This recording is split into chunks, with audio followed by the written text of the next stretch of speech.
নমস্কার, আরও একটা গুরুত্বপূর্ণ ইনফরমেশন নিয়ে চলে এলাম, খুব গুরুত্বপূর্ণ ভিডিও। চ্যানেলে ফার্স্ট হয়ে থাকলে চ্যানেলটাকে সাবস্ক্রাইব করে বেল আইকনটা টিপে রাখতে হবে লেটেস্ট গুরুত্বপূর্ণ আপডেট পাওয়ার জন্য। স্টেপ টু স্টেপ আজকের আপডেটটি আপনাদের সামনে তুলে ধরছি।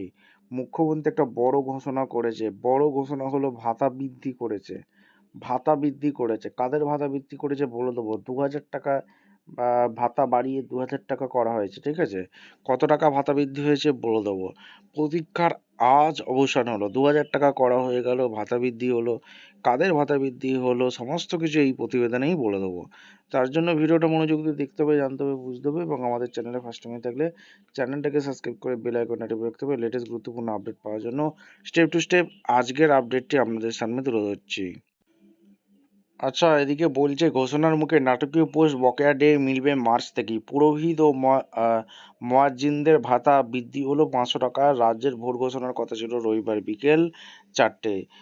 তখন আর মাত্র কয়েক ঘন্টা বাকি। এখন এমন সময় এদিকে ডিএ, অন্যদিকে পুরোহিত মুয়াজ্জিনদের ভাতা বাড়িয়ে বিধানসভা ভোটের আগে মাস্টার স্ট্রোক দিলেন মুখ্যমন্ত্রী মমতা বন্দ্যোপাধ্যায়। রাজনৈতিক মহলের ব্যাখ্যা, ভোট ঘোষণা মাত্রই যেহেতু নির্বাচন আচরণবিধি চালু হয়ে যাবে, দাঁড়ি পড়ে যাবে সরকারি প্রকল্পের কাজে। তাই 13ই মার্চ নেওয়া সরকারের এই দুটি গুরুত্বপূর্ণ সিদ্ধান্ত নিখুঁত টাইমিংয়ে সমাজ মাধ্যমে পোস্ট করে বিরোধীদের একবারে মাঠের বাইরে ফেললেন মমতা। যখন গোটা রাজ্যে কবে এবং ক দফা ভোট নিয়ে সকাল থেকে চর্চায়, ঠিক সেই সময় নাটকীয়ভাবে এদিন প্রথম ঘোষণাটি সমাজ মাধ্যমে ফুটে উঠল দুপুর 2:40 নাগাদ। সরকারি কর্মী, পেনশনভোগীদের জন্য বড়সড় ঘোষণা করে দিলেন মুখ্যমন্ত্রী। জানান, 2009 সালের রোপা অনুযায়ী বকেয়া 25% মার্গ ভাতার টাকা মার্চ মাস থেকেই পাবেন। এই সিদ্ধান্ত পরে উপকৃত হবে রাজ্যে কয়েক লক্ষ শিক্ষক কর্মী, পঞ্চায়েত ও পুরসভার কর্মীরা। এরপর যে আরও চমক রয়েছে তাও ধারণা করতে পারেনি কোনো বিরোধী রাজনৈতিক দলই। 3:05 এলো দ্বিতীয় পোস্ট।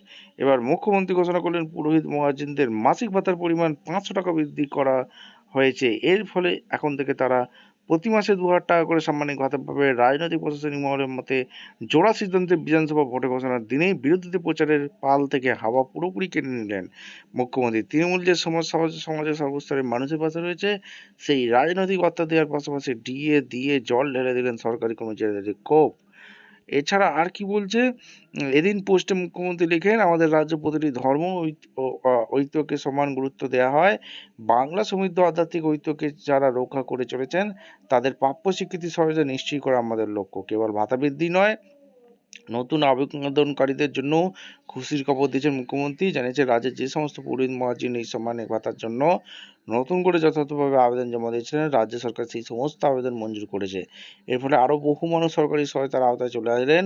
তবে এদিন সব থেকে বড় চমক মুখ্যমন্ত্রী দিয়েছেন ডিএ মর্গ ভাতা ঘোষণায়। পোস্টে মুখ্যমন্ত্রী লিখেছেন, মা মাটি মানুষ সরকারি কর্মচারীদের প্রতিশ্রুতি রক্ষা করেছে।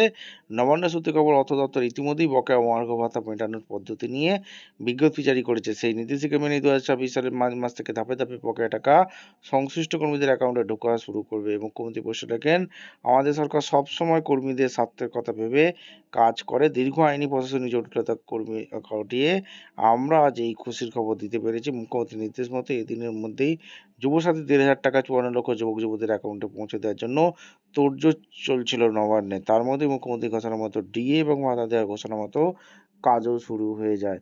রাজনৈতিক মহল মনে করছে, ভাতা বৃদ্ধি, ডিএ, যুবসাথীর টাকা অ্যাকাউন্টে পৌঁছে যাওয়া, 2 দফার ভোটের আগে 3 দফার ঘোষণা, বিধানসভা ভোটে বিরোধীদের প্রচার ঝাঁঝি কেড়ে নিয়েছেন মমতা। এই ছিল একটা আপডেট। ভিডিওটা ইনফরমেটিভ মনে হলে আমাদের চ্যানেলে ফার্স্ট টাইম থাকলে চ্যানেলটাকে সাবস্ক্রাইব করে বেল আইকনে টিপে রাখতে হবে লেটেস্ট গুরুত্বপূর্ণ আপডেট পাওয়ার জন্য। দেখা হচ্ছে কোনো পরবর্তী ভিডিও। ধন্যবাদ।